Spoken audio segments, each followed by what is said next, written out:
see Vijay joining as well, I think. Yeah, hi. Okay. Vijay, how are you? Hi, Rao. How's it going? I'm good. Yes. Hi, Sean. How are you? Good, thank you. So, is this a couple of the parents, is it, or are these administrators? So I think you met Vijay last time. So Vijay, yeah, he's a parent, but his son is currently in India, or yeah, so he wouldn't be back by the time this camp will be happening. But yeah, he's Okay. also part of the organization. Okay. Yeah, he's working with me, and Rao is one of the parents. He has two sons, and Right. they're pretty good players. They sometimes play in my team, in the adult team. So, Okay. and Rao also participated in one of the games, so that's great. Okay. So I suppose just going back to what I said when I was in at this cricket tournament in Virginia last year. It was a US Youth Premier League, and it was a franchise system. So anyway, there were some good cricketers in it because there was a couple of in the under 19s. There was a couple of US under 19 players. The under 15 level was quite good. But one of the things that I noticed was the under 15 level, and because I didn't know anything about the players, so I was just watching. So the under 15 level was quite good, and they could probably, you could see that wasn't a lot dissimilar to levels of club cricket in Australia. But when the under 19 teams played in the final, what I noticed was it wasn't much better. Even though there were some good cricketers by US standards in it, it wasn't much better. Whereas in Australia, obviously the difference is enormous. And it made me start thinking as to why that was the case. And so my understanding of player development is that your natural talent and your ability, your technique and those sorts of things, some kids are bigger and stronger and all that sort of thing. Those things are very prevalent at that level. That under 15 level is what makes some players better than others. But then when you get to under 19 level, more things come into play. And I'm talking about the things like the mental skills, how you play the game, your game plans, your tactics, your mental skills, physicality, all those things start coming into play. And if you're not developing those things, what happens is players don't really progress. They start to plateau out. And so my view of what I saw was that's what was happening. Whereas obviously in Australia and what we do in our high performance program and the way I run programs, you're developing all aspects of a cricketer so that they continue to develop. Does that make sense, what I'm saying? Yeah, absolutely. So, and one of the problems, especially in the Chicago area, is we have less opportunities to play games. We have a very short season, and also there's not enough youth tournaments in this area. So practice is another problem. That's what I feel is one of the factors. If you go to the south, like in Houston, you'll see they're playing throughout the year, many games. At least at this level, I haven't seen their U19 level, but at this level they play a lot more games, and they progress a little more. Yeah, and look, I even the understand game sense and things like that, right? So yeah, so in any cricketing environment, wherever you are in the world, there's some things you can control and there's other things you can't control. Now, your climate, you can't do anything about that. Therefore, that impacts how much cricket's played, your cricket season, blah, blah, blah. I get that and understand that. So what that then means for me is that when you do play and when you do train, it is critical that you maximize those opportunities. Because otherwise, things get left behind. Now, again, just to back that up, I'm not here to put down any sort of cricketing country or anything like that, because the ECB, England Cricket, They sent cricketers out to us in Australia, and Joe being one of them, to train. Now, that's not to say Australia's better than England and this country's better than that. What it means is it provides different opportunities, so you get exposed to different things to develop. So it's about filling the gaps in any cricketing environment.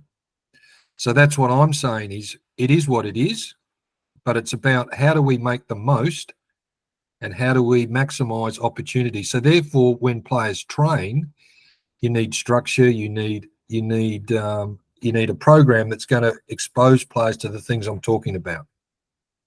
Yep. And therefore, that's the program I bring. Now, I'm currently in New Jersey. I'm 2 days into the first camp here.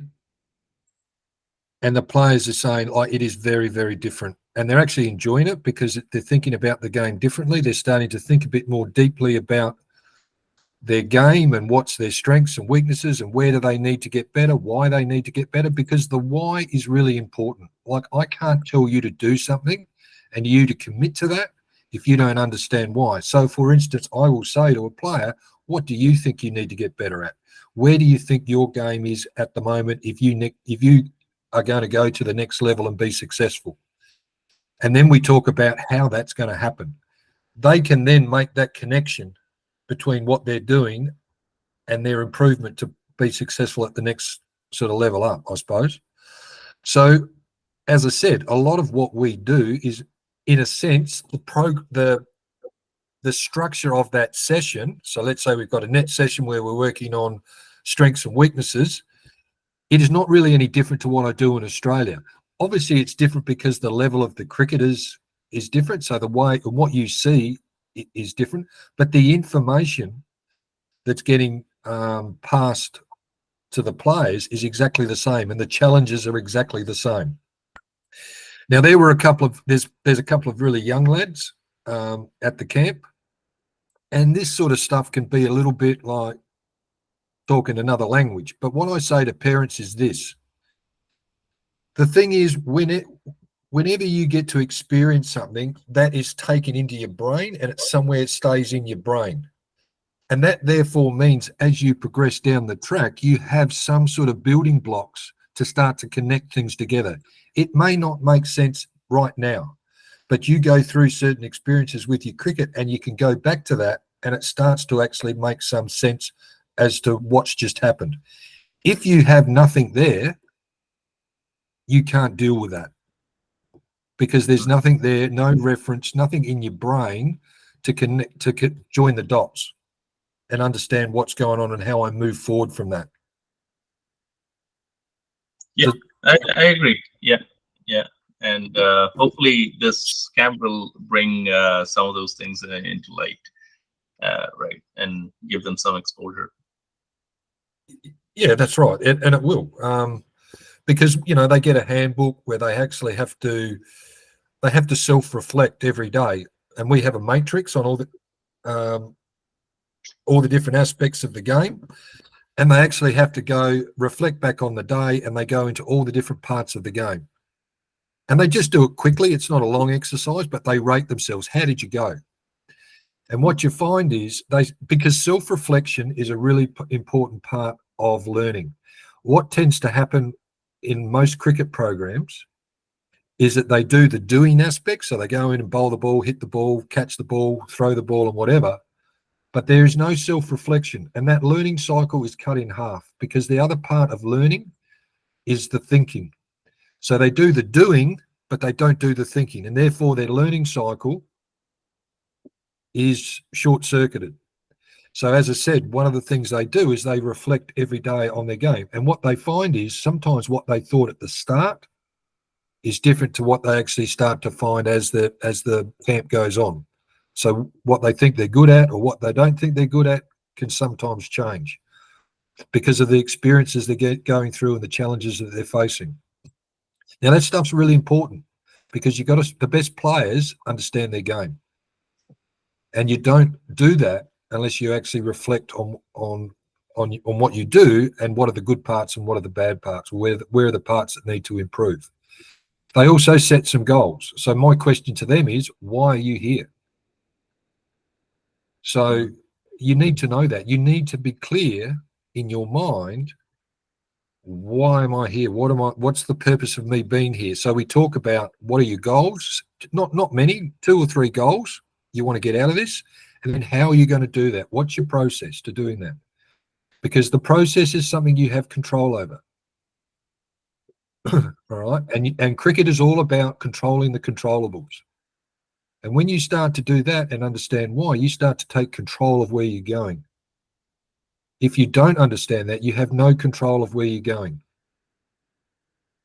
So there's more to it. I suppose what I'm trying to say to you is there's more to it than just having a bat and a bowl. There is this, and it's very similar to what, as I said, happens in our high performance program, where I've had guys that have played international cricket come back and train in this program, like Liam Plunkett, who's over here in the US now. He dropped out of the first class scene in England, and he basically had one last chance, and he came out in Adelaide and trained in our program, and he went back and played for England again. Samit Patel, Ajmal Shahzad had all played for England. But the thing is, it was about challenging those players and trying to work out why things weren't working for them. So that is the philosophy about what this program is about. And also understanding that I want to see players make mistakes at times. I don't want to see them succeed all the time, because comfort and where you're doing things you can already do, you're not getting better. So mistakes aren't a bad thing as long as the effort is there and you're prepared to challenge yourself. Mistakes are your friend. They're an opportunity to improve.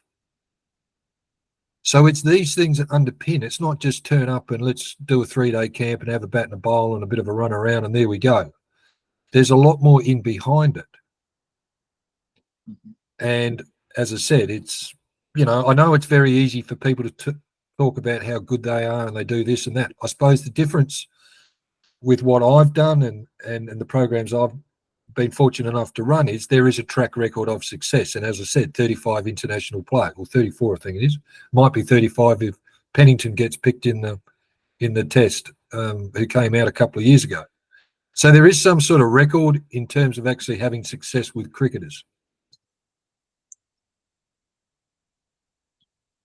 So, I would say to parents, and I think this is important for parents to understand, they may never get another opportunity for their players to be exposed to some sort of mental skills training and understanding the mental part of the game and understanding how that part of the game works. They may never get that chance again. And yet we all know it's really important, and it's the part that probably holds people back. They may never get another chance to actually work. How do you actually work on the tactical skills of your game? How do you set up a training session and do that? And how do you reflect on that? So these players will start to think and talk about the game differently. And I had a parent from Vancouver whose son did the program in Victoria, in Vancouver Island last year, and he said his son just thinks about the game differently, and he just stands out. So these are if I'm talking to the parents, if the parents see this is the opportunity that their players have. So you may not ever get a chance again, to delve into those sort of areas and get some understanding about how you improve those parts of your game. The other thing that they will get drills to do so they can continue those things on. So doing a couple of training sessions isn't going to make someone into a superstar overnight. Anyone thinks that's going to happen, they're kidding themselves. But what it does, it gives you some tools and some things that you can then continue to do and understand how to do them, that you can continue those things, post the camp. So today we did some bowling drills. Yesterday we did batting drills. They're basic things, but if you get them right, they make you improve. And they're very simple things to do, but they need to be done correctly. Because, the thing about habits, if you've got bad habits or you're doing things the wrong way, if you keep repeating that, you get better at doing it wrong. If you get out in the nets all the time and you think it doesn't matter, you're getting better at getting out. Why would you do that when you come to train? Mm-hmm. Do you understand what I'm saying? Yep. It doesn't make sense. So you've got to practice how you want to play in the game. But the first thing is you've got to work out what that game looks like for me then to actually replicate.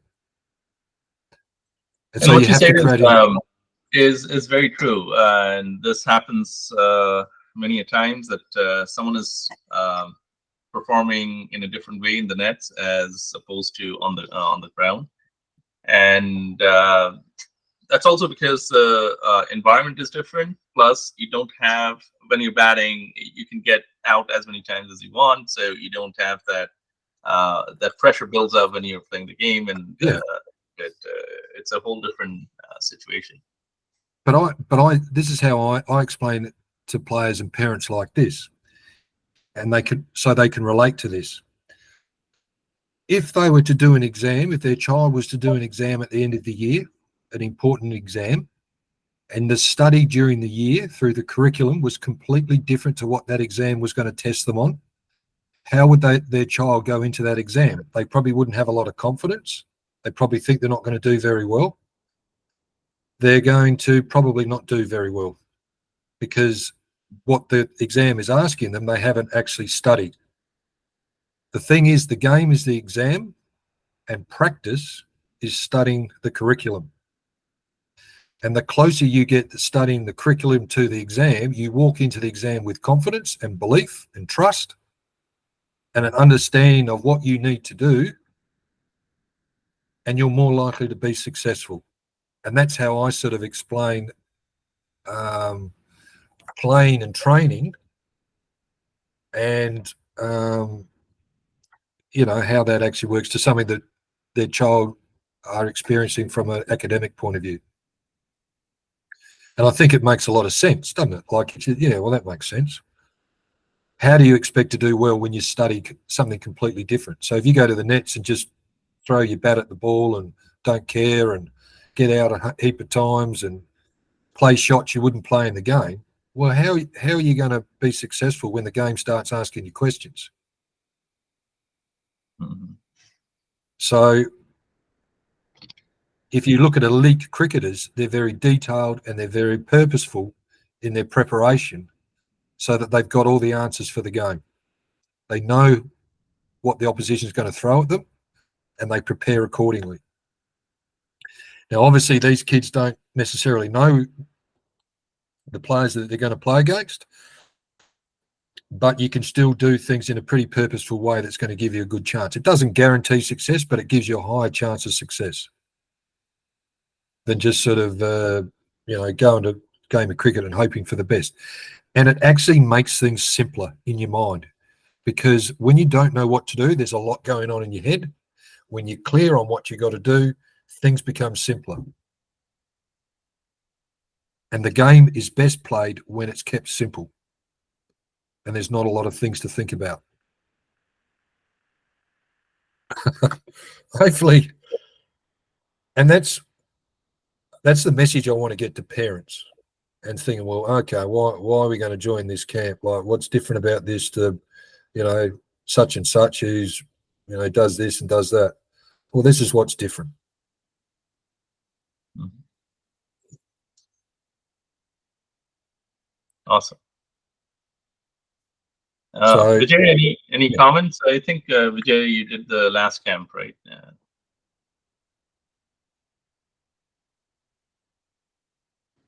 Vijay? Hi, Shaun.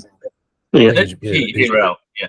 Hi, my name is Asfand. I'm 17 years old, and Asfand. I thought it was your dad. Oh no, this is me. Yeah. So I've been playing cricket for the past 3-4 months in Chicago. I used to live in Pakistan, and Right. and I just moved here and I just started playing cricket again. Back in Pakistan, there was a huge gap between uh, the cricket I'm playing right now and the cricket I used to play. It's been around 4 years, right? Yes. And back then I used to play for Basit Ali's Cricket Academy. And my cricket, the level of cricket from then to now is basically the same. And I mean, as a kid, I've always dreamed, and I still I dream of playing and representing my country. And no matter Right. how long that takes or how much work I need to put in, that's not a problem. But what's it called? I just, this is a question I need to ask because I mean, this just popped into my mind as soon as I saw this Google Meet thing. So what I do when I go to the gym is I work on my plyometrics, in which I mean I've seen other cricketers doing these exercises as well, and I've Yes. asked a couple of cricketers myself when I've met them face to face about these, and this is like the advice that they gave me, um, which is like a quick, what's it called, movement with your arms and all the muscles that are used while batting or bowling or even fielding. So, Yes. do you have any recommendations which could help me in my workouts? Yeah, look, again, cricket is a dynamic sport, T20 cricket, and that's the game in America. It's an athletic, dynamic sport. It's not like it used to be back in the old days when you got big, fat cricketers running around. Mhm, These days, cricketers are athletes. So mhm. therefore, you need bodies to be able to, the games that are fast paced. So you need power and speed as a cricketer. Yep. It's a sprint recover sport. Running between wickets, sprint recover, fielding, sprint recover, bowling, sprint recover. It's not an endurance race. It's not a marathon. Yep. So everything's done flat out. So, you need to train accordingly. Yes, you need a basic level of fitness, but then, you need to progress into sort of more this power type game because that's the game that's played, T20 cricket. So, yeah, I mean, I think that is something that. Are you talking about in the camp or the camp we No, run? just in general. I will join the camp hopefully. But this was just a question that just popped into my mind right now. Yeah, look, the best thing to do would be, and again, we do a little bit of in the camp. We'll do a little bit of conditioning and a little bit of sort of functional work, Mhm. and I'll give some drills and things, some exercise and that. Are you a batter or bowler?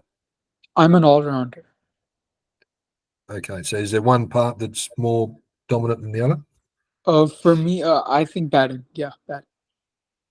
Okay, so yeah, look, again, my expertise isn't a strength and conditioning coach, so I can speak to people back in Adelaide that run that part of our program, Mhm. and they can give you some direction as to sorts of things you can do. Because again, there has to be a transition with, like you can't go, you can't start this way. You need to sort of move through a couple of phases to actually get into this sort of power phase. So you Mhm. need to build up to that. So yeah, again, it's a bit dangerous to start telling you to do this, this, and this because I don't really know your background and your physical sort of. Yep. So look, as I said, I mean, I can speak to our S&C people back in Adelaide, and they can give me some stuff that I can feed to you. But one of the things as a coach you've got to be careful of is not just making stuff up and throwing stuff out there because you can do more damage than good.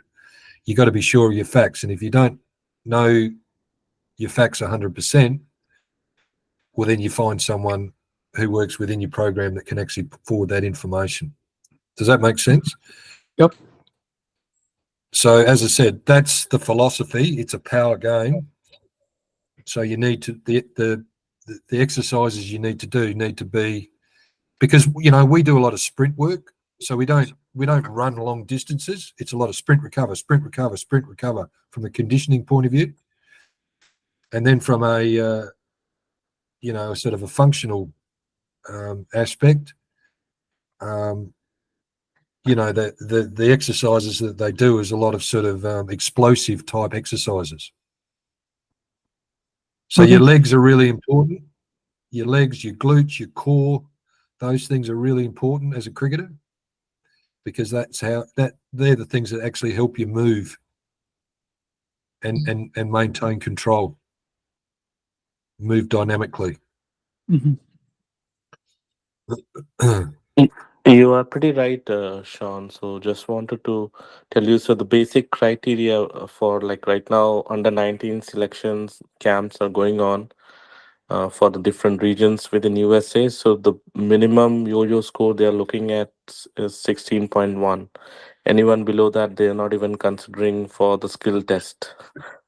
Yeah. So So in Australia, like in any certainly in Adelaide, South Australia, like the minimum is 17 right, okay, yeah, that's higher than this. for yo-yo.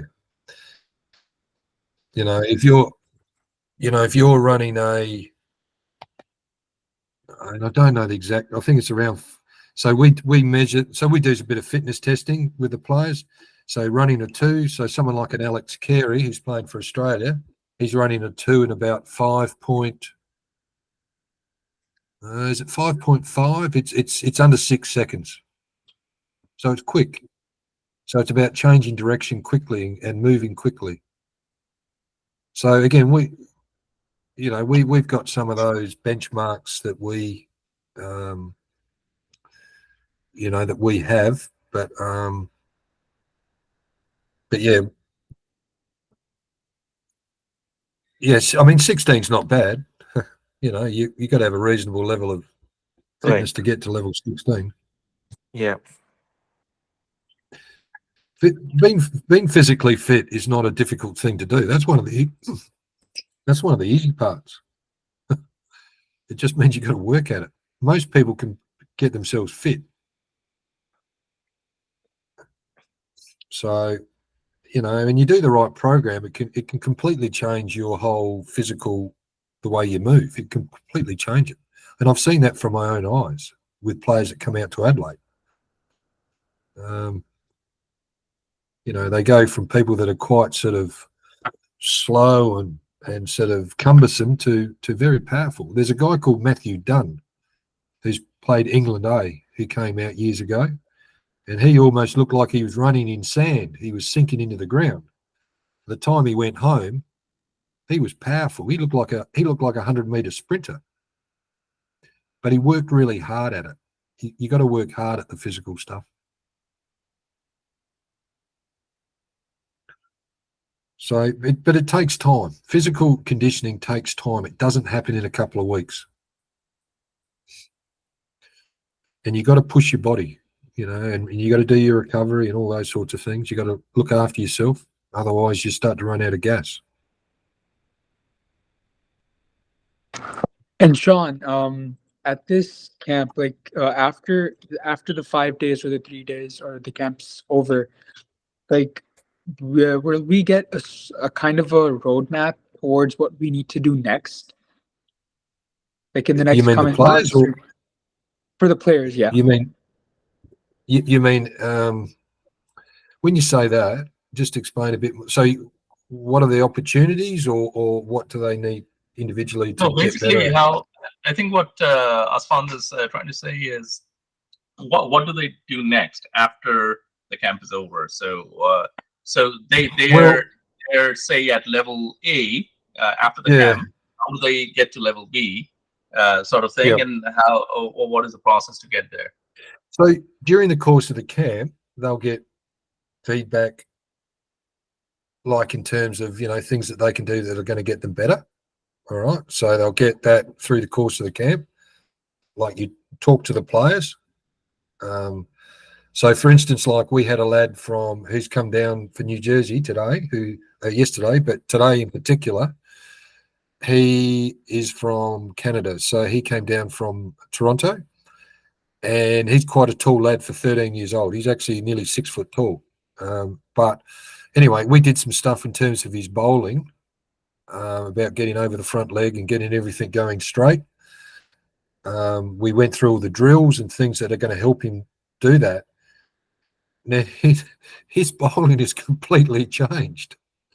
He's getting pace and bounce like just in the day because his action has slightly been adjusted. Now, he knows what he has to do to keep that going. So, and he understands the importance of, having a high release point, and what's going to make that happen is, getting some strength in his legs, some drills he can do that are going to help that. So therefore he can continue to move forward. The other thing that does happen for the camp, so I talked about that skills matrix that they fill out for themselves, but I will fill out the skill matrix at the end and give my thoughts on all the different aspects of the bowler. So, for instance, fast bowler, pace, bounce, variation, control. I rate them in terms of those things. So your variation might be, 3 out of 10. Your control might be 4 out of 10. Your bounce, because you're tall, might be 7 out of 10. I break down their physical attributes, speed, endurance. I can't remember. There's about 4 or 5 different things. I rate them in my eyes. I rate them on how I see their game, and I judge it at a reasonably high level, not at some level that's playing not very good cricket, at what you need to play at a decent level of cricket. We talk about batting, so your technique, your ability to play pace bowling, spin bowling. I rate them in those areas. So things, you might play pace bowling well, but you might play spin bowling not very well. So they get feedback on that. So you need to keep working and keep doing what you're doing in terms of facing pace bowling, but you need to improve your ability to play spin bowling. Mm-hmm. I judge their character. So things about how much effort they put in all the time. Do you do it sometimes? I might only rate you 4 out of 10 in my eyes, or I might rate you 10 out of 10 because you always turn up and try. That's important. Effort. Are you a person that is willing to be challenged, or do you steer away from that? Do you avoid being challenged? Well, if you want to become good, you've got to be prepared to be challenged. So I give them feedback in those areas, which might be different to how they see their own game. They might have different numbers. Well, okay, let's talk about it. This is why I gave you these numbers. Does that make sense? Yep. Yeah. So I see Javed joining as well. Javed is a coach and he also plays professionally. So hey Javed. Hi Shaun, hi Panthers team. Hi, good evening. Good day, Javed. Yeah, yes. And hopefully I'll see you in Chicago soon. Yes, I'm looking forward to come to Chicago very soon. Nice to meet you, Shaun, by the way. Yeah, nice to meet you too, Javed. Yeah. Shaun, I just have one question, so which I wanted to propose to you when we talk. So is it previously when we played cricket, it's all about the techniques and which they follow as per the book. And nowadays people come with biomechanics and the body mechanics, and they pretend to say as per your body you have to play. So what sort of thing is going on in Root Academy? So how do you prefer? Is this from the textbook or is it from the natural ability? No. From the biomechanics? That's not how we coach in Australia. It's about what you need to have are the basic fundamentals, right? Balance as a batter, footwork. There's 4 or 5 different fundamentals you need. How you do those things that work, people have different ways of doing them. So you look at a Steve Smith. Yeah, that's a big example. But he does the basic fundamentals. He's balanced. No, no. People relate it to that. Bumrah. Yeah, Bumrah is different. Who coaches someone to bowl like Bumrah? Yeah, no one. But he's got the basics, and it works. So it's very dangerous to just completely change people for the sake of it. From what is natural to them. But as I said, technique is important. Okay. But it's all about just having those key fundamentals right. How you achieve those things. It's sort of everyone has different strengths and weaknesses. You look around the cricket world, they're all different. They're not Mm-hmm. the same. Yeah. I also think this. Also, if you look at the best players, they tend to be a little bit unorthodox. Yeah. They're not out of the coaching manual. And the Mm-hmm. reason that they're successful is unorthodox cricketers are very hard to plan against because they can do lots of different things.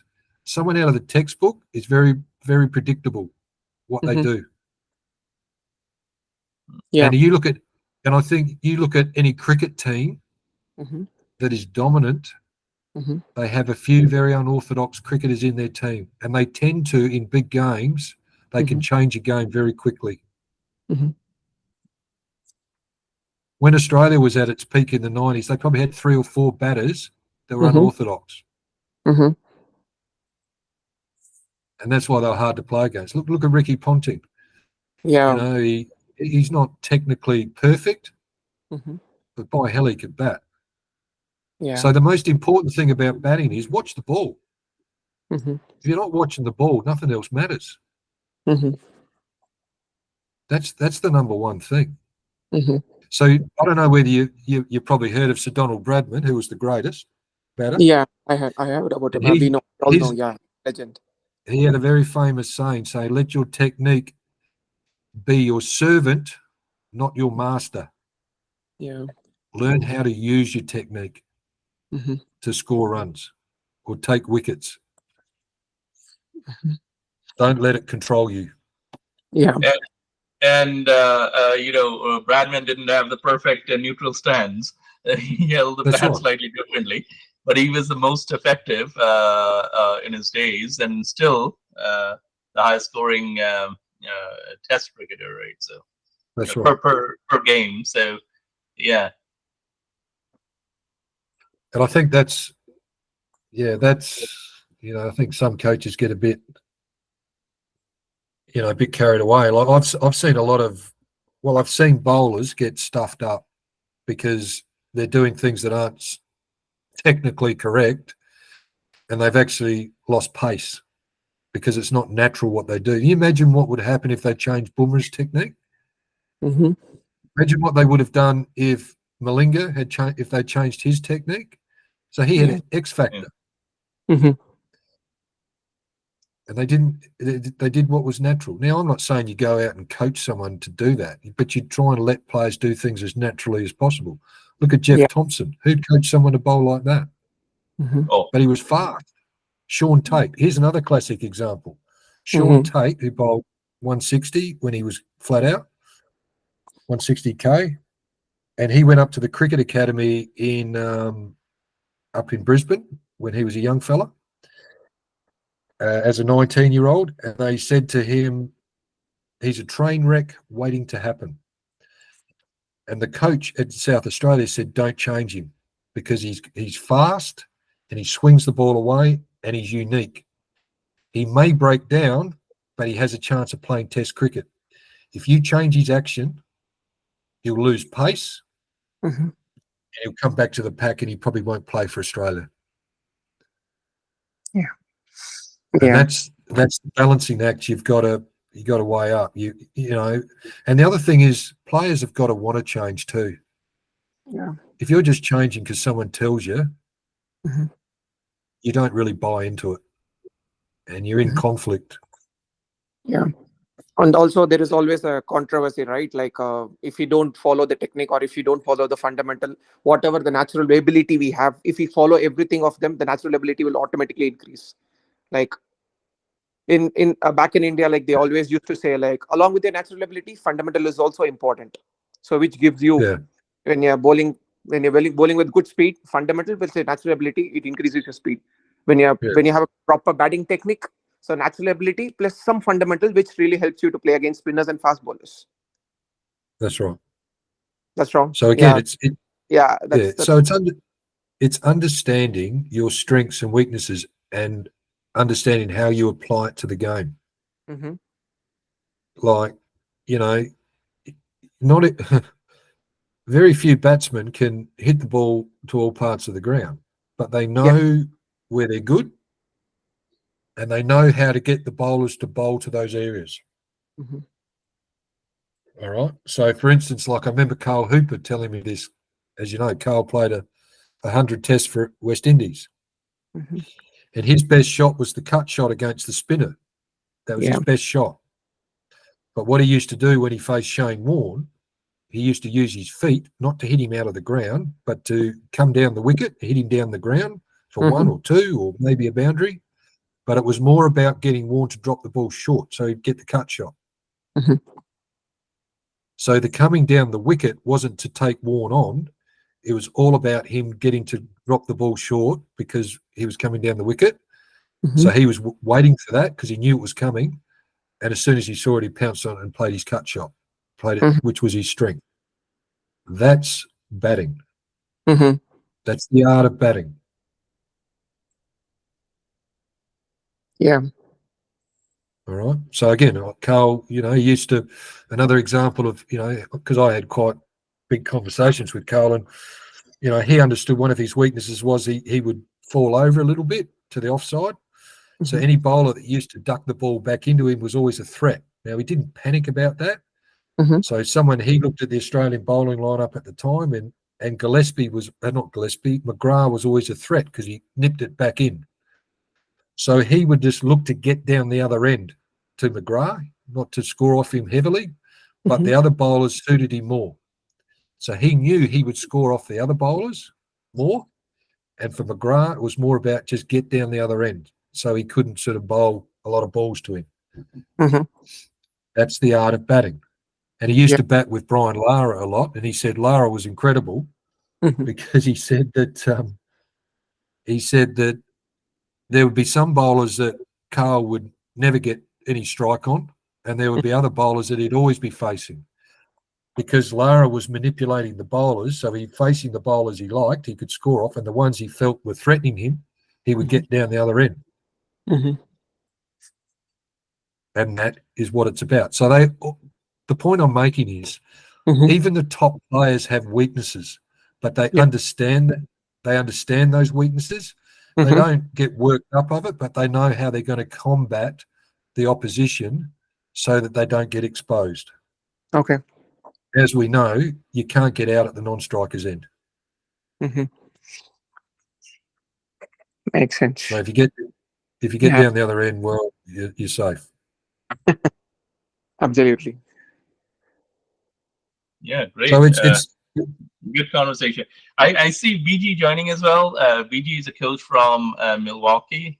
So hi, BG. I see Ramki joining as well. He has a son and a daughter playing cricket. So BG, you want to any comments, any questions?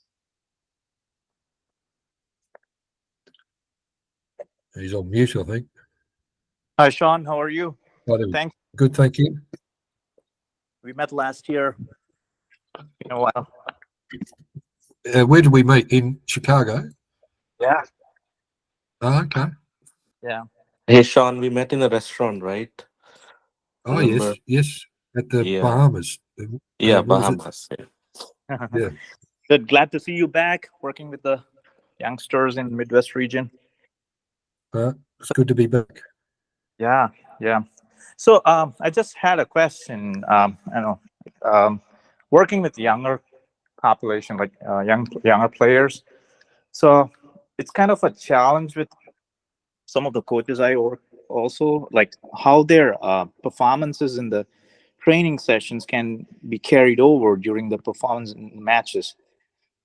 So do you have it on that? So sorry, can you just say that again, just so I'm clear on? So how their consistency or the performances in the training sessions, how can they carry over that in their performance during the matches, like in a match scenario, and like even the trainings are of match scenarios, and they come into like a real match situation, like a tournament, especially with the youngsters taking on to the pressure and things like that.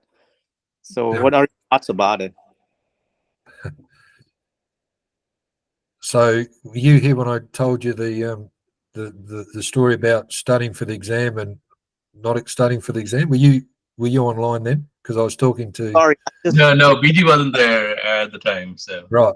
So okay, and I was talking about, and I said, look, The game of cricket is a bit like, and this is what I say to parents and players, the game of cricket is a little bit like, the game of cricket is the exam, and the studying and doing the curriculum during the year is practice. And the closer you do that your study is to the exam, the more confident you're going to be going into the exam and the more likely you are to be successful. If I tell you to study a completely different curriculum to what you're going to get tested on at the end of the year, you're probably not going to do very well. And you're not going to go into that with a lot of confidence and clarity in thinking about what you're going to have to do. So the key is you've got to try and practice in a way that you're going to have the answers and have a game that's actually going to answer the questions to the game. So for each individual player, that's slightly different because, again, we're all got different strengths and weaknesses. So it's up to individual players to think about what is their fundamental game look like? What are their strengths? What do they need to be able to do in the game? And they need to practice it.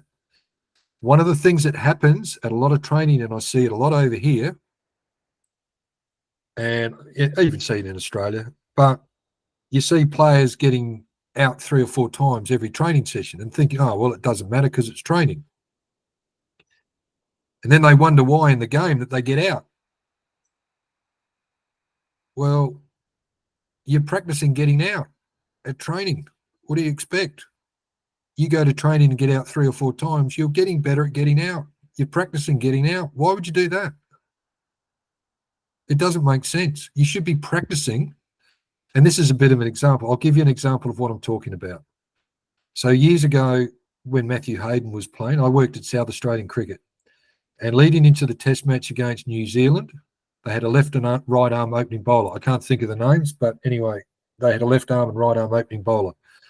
And Matthew Hayden asked me to go and feed the bowling machine leading into the test match. So we went to the indoor centre and I fed the machine. He said, look, for the right arm bowler, we set it up, right arm bowler over the wicket.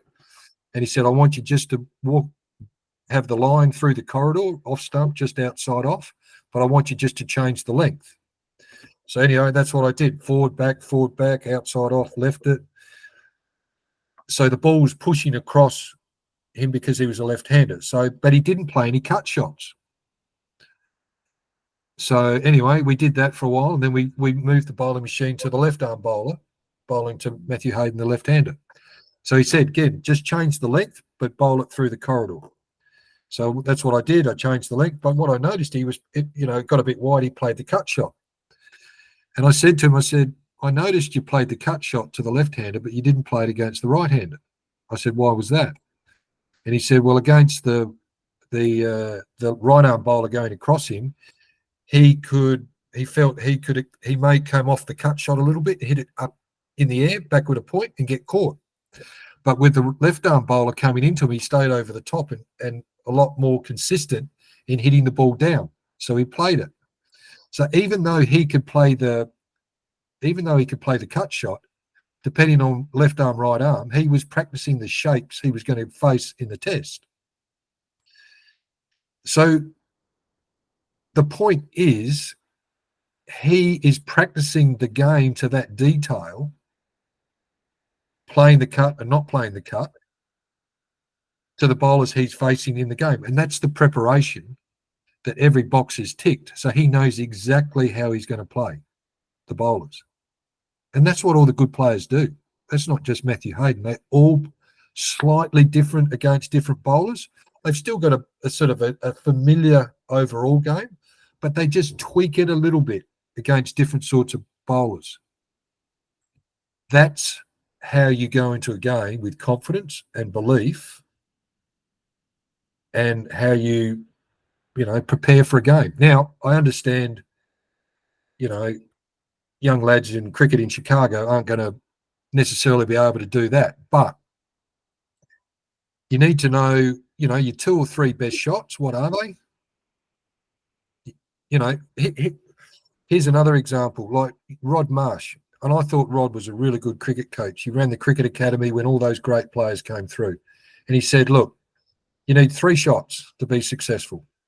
You need, and this is just in a general sense. He said you need a cut shot, a good defence, and a flick off the pads.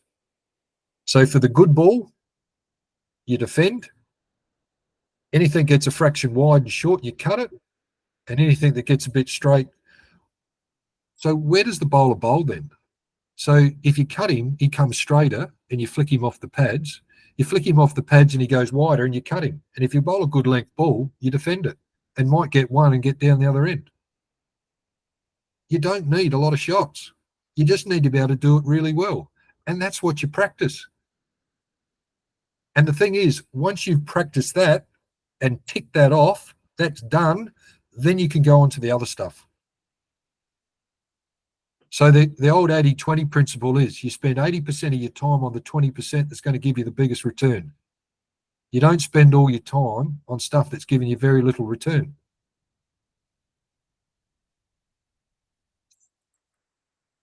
Have I bamboozled you? Yeah. Yeah. Thanks, Shaun. Yeah, I mean, what your point? Does that make sense? Yeah, it makes sense. Yeah. So again,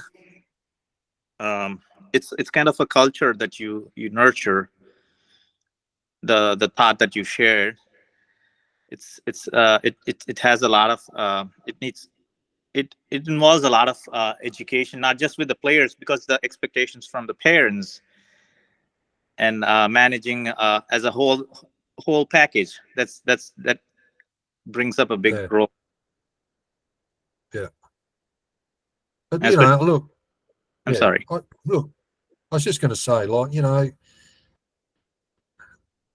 thing about running a cricket program is you got to understand what's your basic philosophy. What are you what's your overall? What do you believe in? All right. That then you work underneath that. Like, okay, so what does that look like in terms of delivering a program? So my three philosophies are this: get comfortable being uncomfortable, find a way, and develop the person. Everything I do needs to be reflected in those three things. So from a training program to a training week, to a training cycle, to a training day, to a training session. Those three things need to be ticked off in that session. That makes it easy for me then to actually work out what I need to do. So if it doesn't have any, if it's not asking questions of players, if it's not making them uncomfortable, I've got to think about that training session and maybe change something to make it uncomfortable. If it's got something in there that doesn't reflect those things, I take it out because it's not what I believe in. It's not what I believe how cricketers are going to get better. And so there's a consistency then in what I do. And the reason I believe in it is because, again, I go back to Joe, where those things were in place, but I saw him develop as a cricketer. What I saw in Adelaide when he trained in Adelaide, what I saw him as a 19-year-old, and then how his cricket career rolled out, all those things were there. He loved being challenged. When we used to do the stuff that you'll see in Chicago, he loved it. He loved being challenged. He loved stuff going on where he had to think about what he was doing. And there was always the effort, the intensity, and things like that. So I saw with him those three philosophies play out through his cricket career, because his game has just got better and better and better and better and better, and he's been able to adapt to different formats of the game. He's to have, what's he been playing? Sort of 12, 13 years of international cricket. Opposition sides are working you out, and you've got to evolve and change things. And he's always had that ability. He loves being challenged. Here's another example of Joe in terms of what I was saying. So when he was 14 years old, so this was before he came to me. So think about as a 14-year-old, he went to the Yorkshire training nets to work with their coach, Kevin Sharp. And Kevin Sharp was working with a guy called, his last name's Gale. He was the captain of Yorkshire. Anyway, Kevin Sharp was throwing the ball, and he was throwing him short stuff and ducking and weaving and carrying on. And it was a tough session. And Joe was just watching this. Okay, he was 14 years old, a young lad, and he was about to go in the nets and have a session with Kevin Sharp. So Gale walked out of the nets, Joe walked in, and the coach asked him, "What do you want? What do you want me to throw?" And Joe said, no, there was no one else prompting him to say what he wanted to say. He just said to the coach, he said, I want to get what he got. Because in his mind, if I'm going to play first-class cricket, I've got to be able to do what he's doing. And he went into the nets, and the coach, Kevin Sharp, was throwing him short stuff, working him over. He was getting hit. He wanted to be in there what the big boys were doing, because that's what he needed to be able to do to play at that level. And that came from him, not the coach telling him what he needed to do. That came from Joe. That is why he's good. He wants to be where it's tough. And that's what, now, he's an exception because he'll go down as England's greatest test batsman. But, you know, all these good players, the players that go on, they sort of think along those lines. So, I don't know, did I answer your question or did I go off on a bit of a tangent? No, it did make sense. Yeah, especially with the motivation, that's how you identify the talents too, right? You identify the talent, and as I said, that's about your training, your training structure, and you find out about players. Pressure reveals character. You don't see people's real character when there's no pressure. But when the pressure's on, you actually get to see what makes people tick. So therefore, what that then does, it gives you an opportunity to have a discussion, both good or bad, to a player. And that then gives them an opportunity. You need to get better at this, or you're doing it really well. Because, pressure's hard. But as I said, that's when you really get to see what makes a person tick. So when you manage, like, just say, for example, Joe wrote about it. So how was the parents' involvement in the program or in the development process there? None. So None. Joe's dad, like Joe came out to Australia, so his dad, Matt, was in England. Yeah. All right. So that's the part.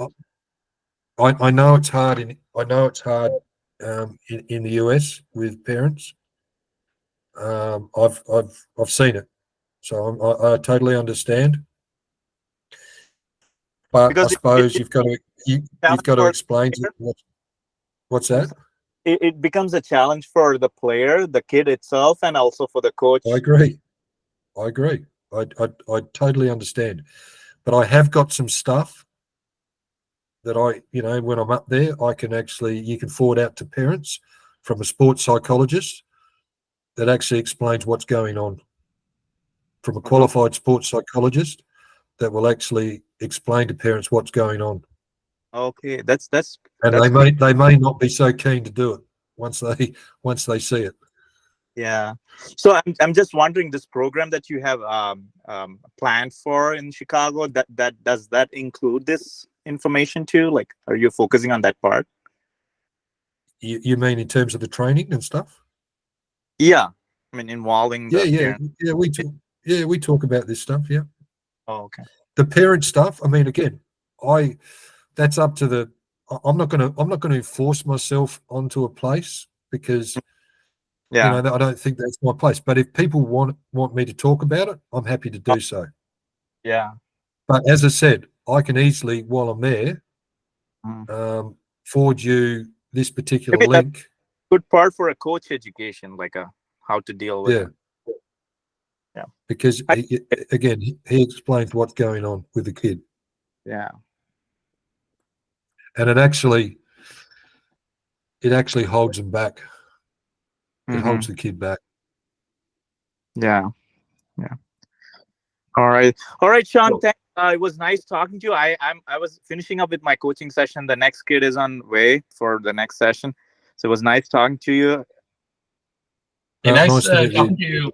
Yeah, thanks for joining, BG. And hopefully some of the kids from your academy joins us as well. Sure, I did share the information to them, the parents and the kids too. So hopefully some have registered. I don't. Anyway, good luck. All right, guys. Thank you. Thanks. See you soon, BG. Yeah. So I also see it's a little over the hour, but Shaun, let's go around the table. If Ramki, you want to say something, ask questions you have in your mind, Yeah, and I see Prashant and Saksham there as well. So let's just give them a chance. So, yeah. Ramki? Thanks, Ron, and thanks for organizing it, Sean. Nice to meet you. I'm on my That's it. commute back home, so I'm going to be brief. But I've been listening to your talk with rapt attention, so thank you. Quick That's all right. question. I just want to connect something that you said about Joe Root and how he wanted to get what the Yeah, first class players were getting at age 14. When you yeah, contrast that with kind of like where cricket is in the US, right? Like it's obviously not at the same level as the infrastructure is not at the same level as Australia or India. It's yeah. improving, but even the competition is not there. What is your kind of sense of potential of US cricket, kids who are coming in right now? Like Okay, how far can they go? okay. So here's my thing, and this isn't directly at the US. This is associate cricket.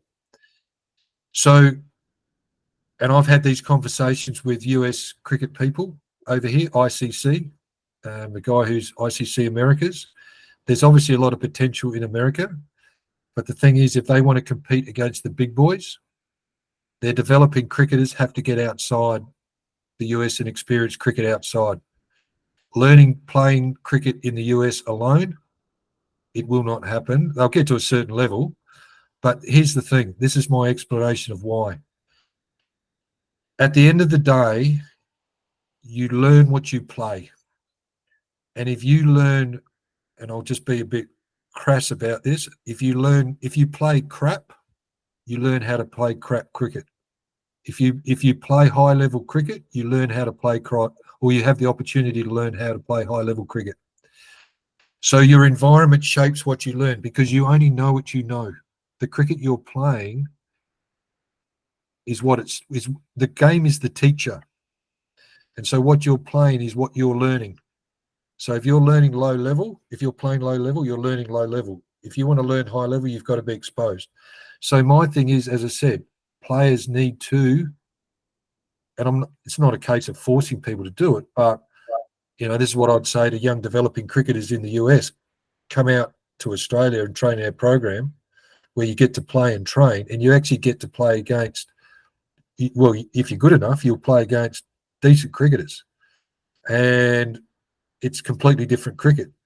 So you can play for the USA and play in ICC tournaments against other associate countries, but it's just more associate cricket. Cricket in Australia, England, and India, and that is different. It's not just the game. Also, it's what goes in around the game. The expectations, the standards, the way you do things is different. Because you can self-sabotage and you can compromise your ability to be successful.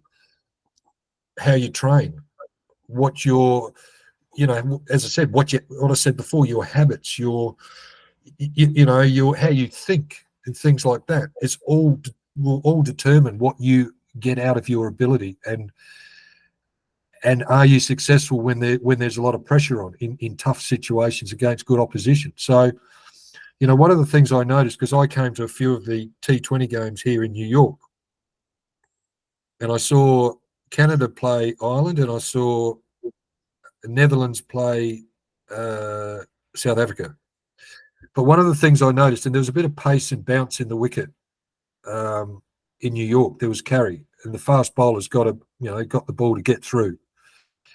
The associate countries could not play off the back foot, score off the back foot when the ball was sort of through hip to chest height. They were just defending it. In Australia, and you've noticed the Australian players, anything's a fraction short, bang, they're playing the pull shot. But you don't have to do it when you play associate cricket. But when you play against the big boys and you're playing, you might be playing club cricket in Australia. If you're playing A-grade club cricket, you're facing bowlers that get it through at 140. And if you can't play that shot, you're not going to be successful. So you've got to learn to play it. So I think players need to be exposed to cricket outside the USA. And I would say you know, and one of the things we're trying to do is get young touring teams out to Australia, where they're actually playing against Australian teams at a young level and actually getting a taste of that cricket environment. We were trying to get a group from out North Carolina out to Brisbane in June, but it clashed. It clashed with, there was another tournament on, so they couldn't do it. But when you only know what you know. When you immerse yourself in a completely different environment, it's just different, and you don't really know what that is until you actually experience it. So coming out to Australia, you're playing on turf wickets, you're playing against good underage cricketers. How do they go about things? What's their preparation like? And all of a sudden, like, oh, they're doing it different to us. What's their fielding standards like? What's their athleticism like? Okay, we need to get better at that, because I can't tell you to get better at something if you don't understand why. But when you get exposed and you see other cricketers doing it, you say, I've got to get better at that, and I know why. Do you understand that? And that's what I would. Absolutely, yeah. That's what I I would suspected. be. Yeah, that's So, what I'd be pushing. So, Sean, Sean, how about the other way around? If, let's say, Australian cricketers come and play here, come. That's something also that I've been talking about. yeah, Youth sides coming over here. yeah. So Australia is a little further and needs a little more planning. What about going to the Caribbean and playing with the islands? There's a lot of cricket going on there. Look, It might be easier and accessible. At least it's a first step, and then we can look into other countries. Again, I don't want to be disrespectful, but I don't see their cricket. Like, look at their cricket. What are you going to learn? How do they go about things? Why they've got talent, but why don't they perform? Why aren't they performing better? You know, I speak to a Carl Hooper. Carl reckons there's as much talent in the West Indies now as what there was 30, 40 years ago. But it's their wickets are rubbish. The way they go about things. So what are you learning? And I would say you want to learn where you're going to get challenged, and you're going to learn the right stuff, because that's what you're trying. That's the purpose of your trip. The purpose of your trip is you want to learn those things that are going to make a big difference. And I don't want to sound like I'm. No, I wanted an honest opinion, because that's more accessible, and we have some context to do that. But yeah. So. I understand that, but again, look at their team. You know, they lose a test match in 3 days. You know, they're not in any finals of anything. They didn't even make the 50 over World Cup, did they? I don't think they even made the final of the. I don't think they qualified. Why is that? It's not because their system's strong. So, as I said, there's talent there. Don't get me wrong, but it's not developing their cricketers to get the best. Years ago, West Indian cricketers, if you think about it, they all used to go to England, didn't they? They all played county cricket or the Lancashire leagues, and they had to be professional. And I think they had all the rough edges knocked off them, and they learnt how to be professional. They don't do that now. And I've spoken to West Indians about this, and they've thought about it, and they say, I agree. Their young players, you know, the Viv Richardses and the Gordon Greenidges and all those guys going into the English system, they learnt how to be professional. Their talent didn't change, but their approach to the game changed. And turning up, and they led the world in terms of professionalism back then. But now they'd probably be almost the most unprofessional. realistically, at what age do you think kids can start to travel? Where it'll be useful for them? Oh, I think around the 14, 15, something like that. Again, you don't want to pigeonhole everyone like that, because some people are different. Like, maturity is different. Some players are very mature at a young age, and some older players are very immature. But I'd say, as a general rule, probably around 14 or 15. And when you tour, you play as much cricket as you can. So if you come away for 10 days, you play 6 or 7 days of cricket. That's hard to do. Trust me, that's hard to do. Because physically, you're going to have to go flat out with not much rest. And that's hard. Because I've taken tours overseas and they're all right for 2 or 3 days. And then all of a sudden, like, this is hard. But then we talk about things like recovery and all the things in around the game. Oh, yeah, those things are important. And you start to learn why those things are important, because if you don't, you're going to start to drop away. Whereas the good players stay the same. And I look, interestingly enough, like, I look at, the US team in the World Cup. So they started really well, and they did really well to get to the Super 8s. But when they came up against the big boys in the Super 8s, they really dropped away. It's hard to be. So the good countries are getting better and better and better as the tournament goes on. You look at the USA and they went. So how you handle yourself mentally, physically, conserving energy. So you can be, the first couple of weeks, you're all excited and going well, and you're using up and all of a sudden, like, I've run out of energy. You're overthinking things. You've got to manage yourself. You've got to switch on, switch off. You've got to be doing all the things in around the game really well. So then when I play, bang, I'm ready to go. And not like I'm worn out. I'm physically tired and I'm mentally, I've had enough. And if you're not used to it, which in fairness to the US, they're not used to it, they started to struggle. Whereas, as I said, the good sides, they're getting better and better and better and better as the tournament goes on. So what I'm saying is, coming away on a tour, you actually start having those conversations and starting to understand, like, yeah, those things are important, because to play 6 or 7 games in 10 days is tough.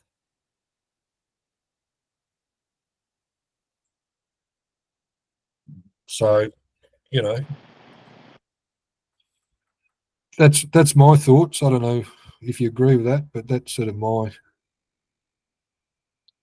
the way Thank you. That's very helpful. The way I sort of look at things. So yeah, absolutely. Recovery is very important. Yeah. So it's not just the physical, it's mental. And I realize that even more as I get older and older, Shaun. Yeah, I think we all do. Yeah. Muscle recovery takes longer.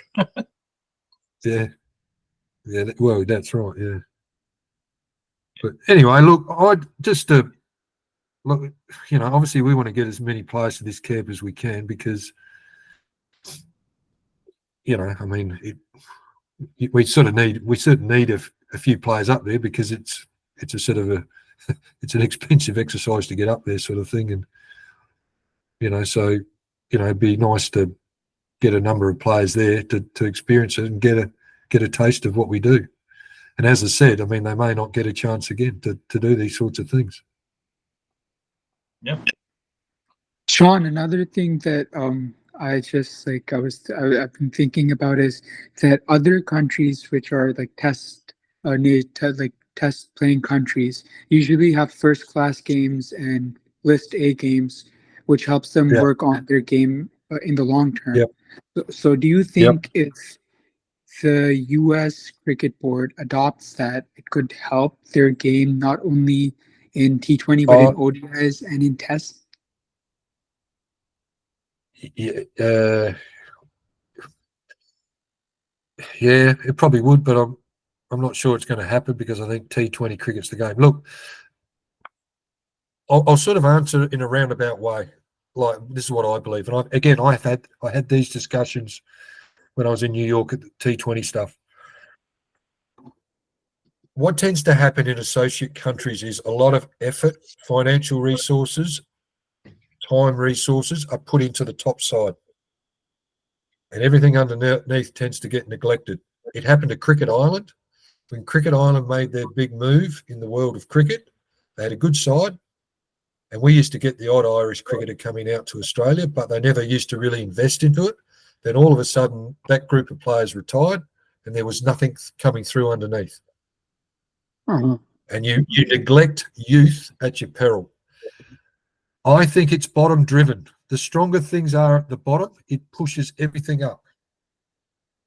So the more better players you have at lower levels, it makes that competition stronger, which makes those players better, which then makes it the level above that better because there's more better players coming through. It's more competitive, it's tougher, and it pushes, it has a knock-on effect right through the levels.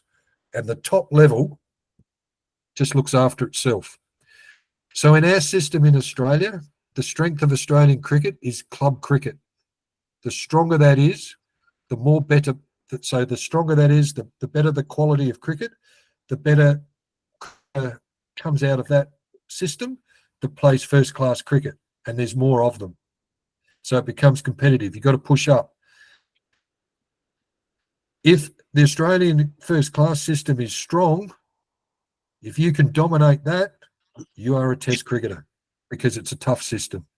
I'm not sure it's the case now, but certainly years ago, if you dominated first-class cricket in Australia, you're an international cricketer because all the challenges that you needed to do to be successful at international cricket, those questions were asked at first-class level.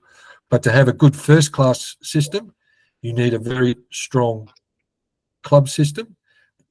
And again, back then, when I played, when it was really strong, we used to even get test players coming back and playing club cricket. And we'd have, for half the season, there'd be so you come up against a club side, there might be 4 or 5 first-class cricketers playing in the team you're playing against. There's a young 17-year-old. That's tough cricket. So you learn, it gets back to what you're learning. So I think in the US, and this is what these sorts of things, getting young lads out to Australia in the high performance program, running tours, you're going to get a better cricketer at the lower levels, which is going to push everything up because everything above that's going to get better because it's stronger underneath. It has a knock-on effect. It's bottom driven. So your system then underneath your national team is going to be stronger. It's going to be harder to succeed in because there's more better players. So to succeed, I've got to be a better cricketer. The standard of cricket I'm playing is better. So what I'm learning is better. That's what I believe.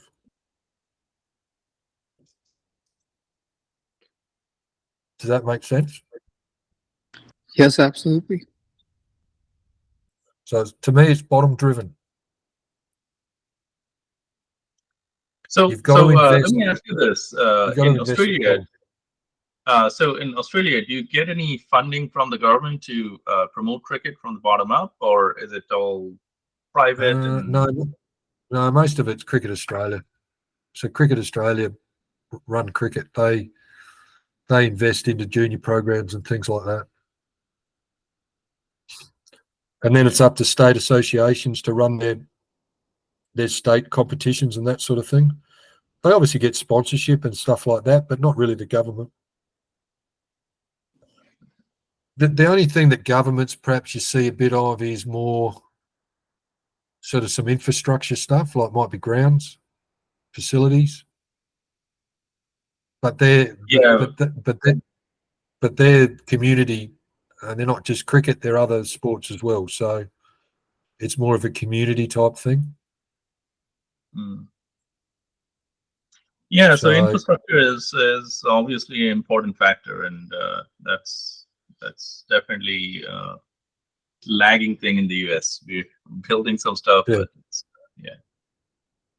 it's really not there. Where we will be practicing, it's a hard pitch. It's concrete with mat on it. Right? So in Addison, it's not an actual pitch. So yeah, okay. All right. So in New Jersey, where you guys are doing the class now, is it a turf Yeah. wicket or? No, we're just indoors. Yeah. Oh, you're only indoors? Okay. Yeah, so we've got 3 days. Only doing 3 days.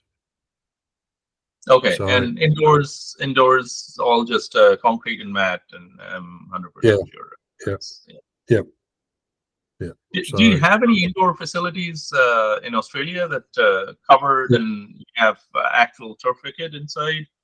For bad weather situations and stuff? Not turf. We have artificial surfaces indoors, but not turf. We're lucky in Australia. Like artificial brown mat sort of thing, right? Yes. So Yeah. it sort of simulates, but it's not the same. No. And again, in Australia, we're pretty fortunate. Like, you can get out and train. You don't have to spend a lot of time pre-season indoors. You can get outside on turf. Like, our season starts in October. Pre-season's sort of on at the moment. You can start to get on turf probably mid to late August. So you probably only have a month to 6 weeks indoors, and then you're outdoors on turf. So we're pretty lucky in Australia that we can get outside pretty early. We don't have to spend a lot of time indoors. In England, they have these sort of tents that they put over turf wickets pre-season. I don't know how good they are, but yeah, fortunately we don't have to do that in Australia. Yeah, so I was considering a few different options. Well, what do we do during the winter, right? But first things first, we need to solve our summer problem before we even look into the winter problem. Yeah, so we can have those discussions when I'm up there. Yeah. So I know it's far above the hour. It's almost 30 minutes over. So let's wrap it up. Yeah. I know, Shaun, you'll probably have to go. You have Yeah. classes tomorrow as well. So any last thoughts from anyone in this team? Javed, any final thoughts? No, I'm good. I just got so much of information. We just have to implement it. That's it. Yeah, Javed is an amazing coach, by the way. So yeah. Yeah, that's good. I'm just still in the learning process. So I wish you get here sooner. For sure. We're all learning, so but yeah, like if you can sort of push and get some numbers there, that'd be good, because otherwise it gets a bit, you only got a few players there. It's a lot of effort for not much. Yes, not many players get the impact. So what I'll do, I will send through the link to this recording, and if you want to get this out to parents, and so they can actually get a bit more detail on actually, what we're looking to do, and perhaps how this is different to what they've had so far. Yeah, I'm sure it's going to be very different than anything we do here in the US, at least in our academies. So looking forward to this, Shaun, and finally meeting you. Good to meet you. In August, yeah. All right. Well, have a good evening, gents. I think you're a little bit. It's about 8:30 here. What's it there? About 7:30, is it? It's just 7:31 now, and I was talking about the nice weather we were enjoying in Chicago that just turned on its head, and we just had a thunderstorm. So I was looking outside the window. It's just like crazy thunderstorm. Oh, wow. Yeah. Okay. Yeah. And the problem is not all the grounds have proper drainage, so it takes time for it to dry up. Like hopefully, if it doesn't rain anymore tomorrow morning, we should be okay. Yeah, okay. But anyways, we are in August. So hopefully the weather holds up. So I have a backup plan, Shaun. So if the weather doesn't hold up, we'll go into the next. So we're not going to waste a day. Okay. All right. Well, nice to meet you all, and I'll see you all soon. And I'll flick this link through so you can feed it out to parents. Please. I know a lot of people might not be able to join, though they're interested. So I'll share it over. Okay. All right. Thank you. Have a great day, Shaun. Thank you. Thank you. Okay. Thank you so very much. much. See Take you care. later. Bye. Bye.